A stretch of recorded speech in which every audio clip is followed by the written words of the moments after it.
It did for me years ago. For you.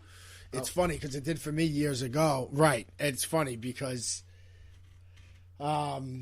worked for me years ago, but then you still always... They say everyone has depression. I just read, you know what I mean? Goes, So, well, they said everyone has a certain percentage of depression. So, it's it's how you manage it. That's the thing. Exactly. Because if you turn to, other things, substance or too much alcohol, whatever it is, it's crazy. Well, I just read an article yesterday on cocaine, how they say it's always been medicine. They like that. Some woman lost her father. Did you read that article? I didn't read that article, but I do know the history about it. And it's wild. They use it a lot of pharmaceuticals. They say they don't anymore. Well, that's right. I'm sure they still do. They said they used it for a lot of pharmaceuticals. Novocaine. We know that. Obviously, and everybody knows it was in Coca-Cola. Right. But that's, you got to, what we, then to now, I mean, you got to remember back not too long ago, 40 years ago, 50 years ago, they were telling women it's okay to smoke while you're pregnant. Actually, you should. It's probably healthy for you. Get out of here. Yeah. It's it's like, don't worry about it. It helps keep the stress down. Yeah. We don't, what the fuck did they do? No shit. There's no shit back then. So, Doctors but still like don't know shit now. Yeah, but like you said, I did that back in the day where I was felt I underachieved, not making it too far in baseball. So you go through a little depression, you know what I mean? Yeah, of course. And I just said I don't want to be this way anymore. It's funny you said that because it's true. Yeah, poor me, and why didn't I make it? Stuff like that. You start to. I'm better than this guy. And yeah, absolutely. I mean, like I said, I did. You heard me say it before. I'm better than that person. I should have on the team, but you know what? I did what I did. And people that played with me knew what I was capable of, and that's all I give a shit about. Oh yeah, I don't care about the other people. And it's like Phil said. Sometimes you got to flush. You just got to let it go. You know what? Today was a shitty day. Tomorrow's another day. Don't let fucking today affect you tomorrow. That's the way I try to look at it. Yeah, when I say I don't care the other people, I mean the people that made it and right, exactly. Yeah, all that I played against. That's what I was going to say. It's you know what I mean, because when you're in that field, whether it's music or sports is entertainment now, so you're an entertainer and you have to perform physically. So, it's unbelievable. That's why I laugh at people when they go, oh, you watch that fake wrestling shit? Okay, let me body slam you in the ring. You tell me if it's fake. Well, they're athletes. They're some of the most athletic people in the world that walk in those sports rings. Entertainment. Yeah. Is the outcome predetermined? Sure. But when that person gets slammed into a chair, that ain't a rubber chair. It's a fucking metal chair, guy. Yeah. There's been wrestlers that have body slammed reporters. Hulk Hogan, I watched the other day do it. Yeah. I've seen guys do it. I've seen fake to you, punches him in the face. Yeah, like these guys. Oh, yeah. One guy broke the guy's back. He powerbombed him. Yeah. So, I mean, it's only rednecks watch that shit. Actually, no. It's probably the most watched fucking sports entertainment show on the planet. Yeah, so these guys pack out stadiums every Monday and every Tuesday, and they pack out Madison Square Garden every time they're there. Yeah, my uncle was a guy in Connecticut when I was a kid, and he used to bring me all the time to New Haven Coliseum, Hartford Civic Center. I seen them all actually. From Big John Studd, Junkyard Dog, Bret Hart, all that. The Junkyard Dog. I used to love that guy. Adrian Adonis, Kamala, all these. Sure, all of them. All of them, yeah. And that's when I really Sid. watched. Yeah, Psycho Sid Vicious, yep. Yeah. But that's when him and the Undertaker were the Twin Towers. Yeah. He was Mean Mark Calloway, and he was Sid Vicious. And then he became Psycho Sid. That dude really was a little nutty. His career didn't last long because he used to hurt people. Like it was like they even said there was really something mentally wrong with him, and he used to just hurt people. Who's that? Sid Vicious. Oh yeah. Same thing with Goldberg. Goldberg killed. He's the one that hurt Bret Hart. That's why Bret Hart couldn't wrestle again. Oh really? Goldberg, yeah. Oh, that's right. And to me, that's such a dick move. You took away you took short a career that could have went another 20 years of one of the greatest wrestlers of all time. You know, Owen Hart fell from the ceiling. he was the Blue Blazer. He fell from the ceiling. Jeez. Yeah. That's awful. And you know what? And it's the same rigging company that used to rig Sting up and bring him down.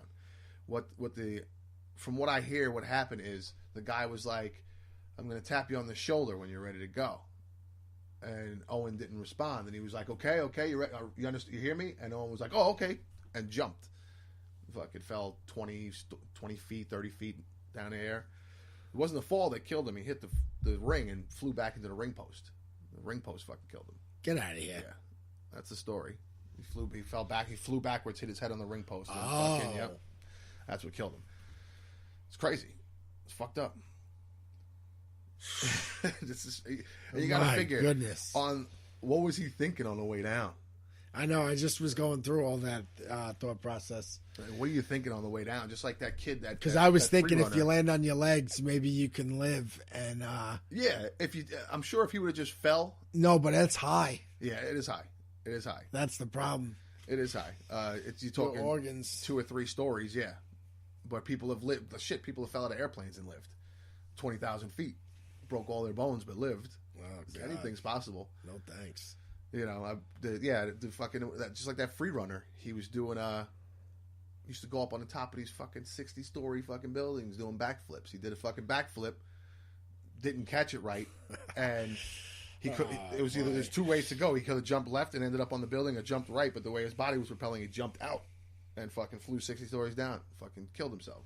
Like these guys who hang from these guys who hang from buildings and shit. I'm like, you're gonna die. It's gonna happen. You're gonna die. Like that. I'm not into that. No. The heights thing. No, I don't mind the free running. I think the free running's cool. The way they fucking do it. They made that movie. I saw the coming attractions in a movie theater. It's you get queasy watching it. Yeah, the way they do it, the camera angles.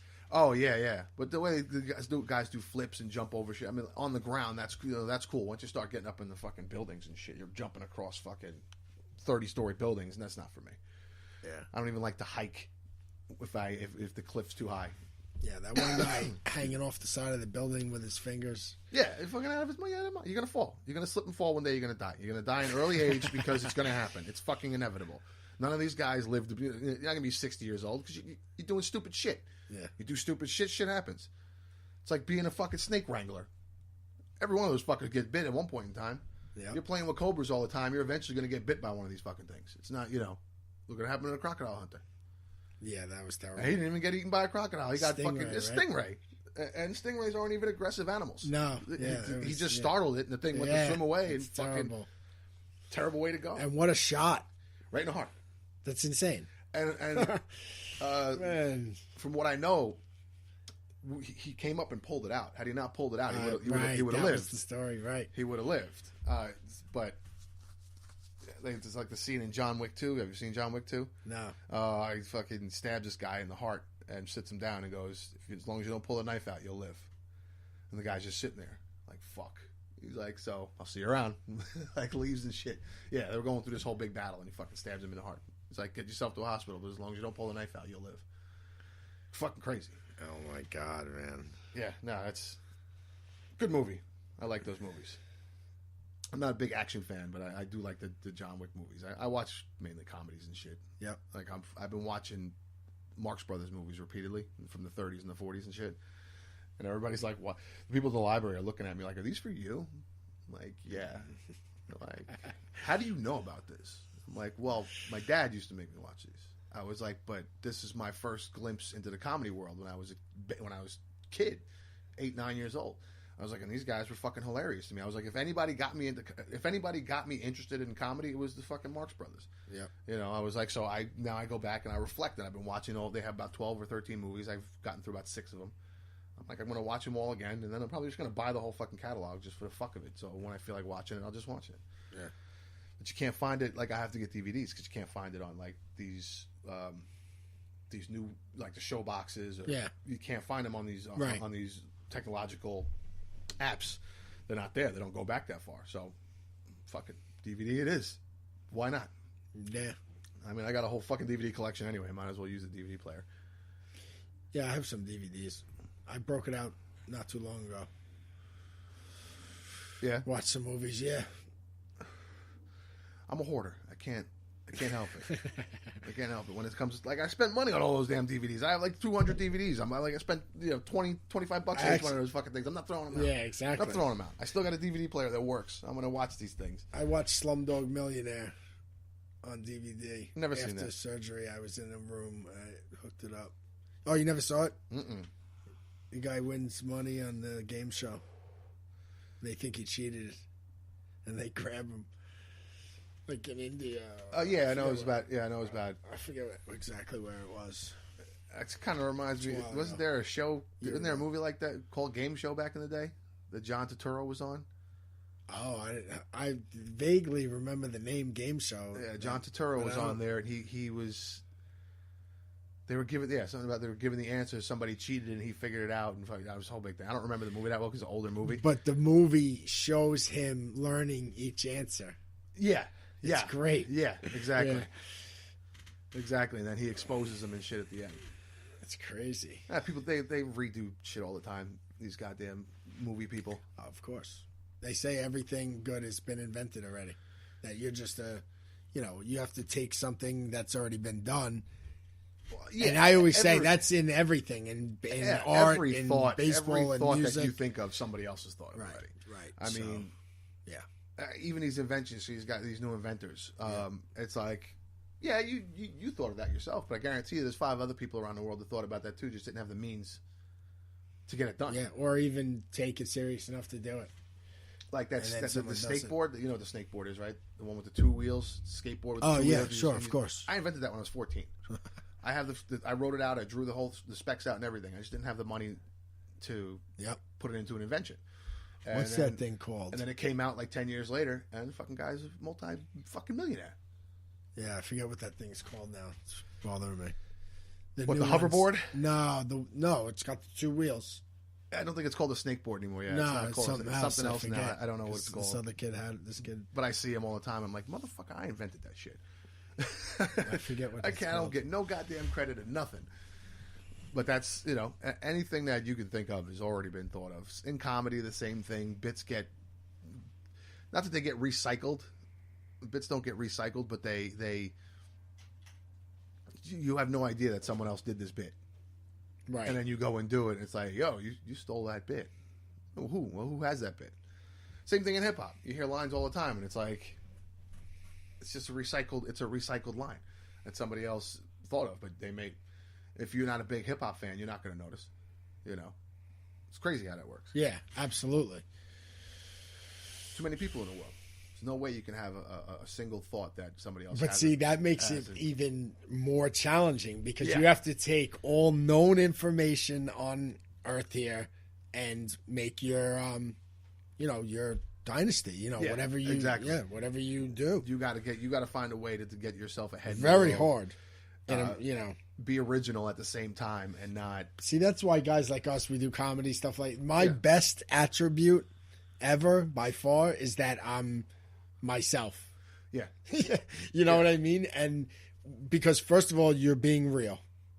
If you're a likable guy, that's a bonus. Exactly. You know what I mean? When you're real on stage, and the people know. I was referring to my business with the coaching where I'm just saying when you're real, they figure okay, and then and if he knows the game, then it's double. So the same thing on the comedy stage. If you're yourself and you act and you're real on the stage, the people know. Yep. And they react to that. It's well, that's my best attribute in that too. But that's what you got to be. My wife, I'm a people person, I guess. I always say I'm not, but my wife's like, you're a social butterfly. I'm like, okay, I guess so. Yeah. You know what it is? It depends on the scenario. If I'm in a place where I know is friendly, then I'm like that. If I'm in a place that I'm not sure what's going on, I'm quiet as kept. Quiet as a church mouse. I stay in the corner. I observe. Sure. I watch what's going on and see. Yeah. And eventually maybe I'll lighten up and I'll start to talk to people. But it's funny. I wrote something on Facebook yesterday about how the difference between Justin and struggle, and I wrote it in, my normal day as Justin. Greetings. Hey, how you doing? Yeah, it was nice to see you. I'll see you later. Firm handshake, look in the eye, walk away. Yeah. A day of struggle on the street. Joe, what up, my G? What's going on? We need to get together and burn something. Pound and a hug. I'm out. Peace. Yeah, completely different. Completely.